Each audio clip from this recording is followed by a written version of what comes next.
তারপর কঠিন অ্যাকশনে নেমেছেন সেনাবাহিনী। পুলিশ সহ অনেককে গ্রেপ্তার করেছেন, ইতিমধ্যে অনেক অস্ত্র উদ্ধার করেছেন।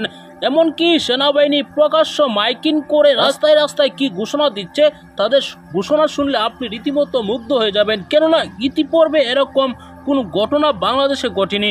তাদের সেই কথাগুলো আগে শুনবো, এমনকি কি কি ক্ষমতা পেয়েছে সেনাবাহিনী। আসুন বিস্তারিত ভিডিওটি দেখে আসি। আপনার মূল্যবান মতামত কমেন্টে জানাবেন। দীর্ঘদিন পর সঠিক একটি সিদ্ধান্ত নিয়েছেন অন্তর্বর্তীকালীন সরকার।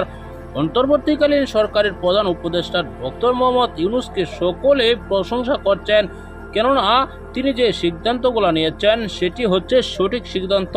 আমরা দেখেছি সরকার পতনের পর অনেকভাবে লুটপাট চালাচ্ছে কিছু সুবিধাভোগী, এমনকি অনেক দলের নেতাকর্মীরা।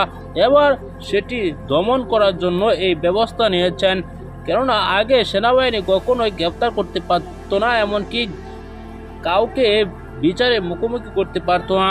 এবার তারা নিজেরাই বিচার করবে। এবার প্রত্যেকটি থানায় থানায় সেনাবাহিনী মোতায়েন করা হয়েছে, সেটি যে কোনো অপরাধ তারা ঠেকাবে।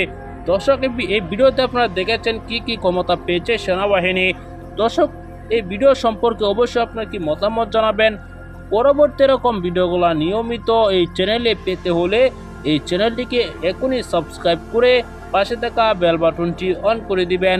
ভিডিওতে একটি লাইক দিয়ে শেয়ার করে অন্যদেরকে দেখার সুযোগ করে দিবেন। এই মুহূর্তে বিদায় নিচ্ছি, দেখা হবে পরবর্তী কোনো ভিডিওতে।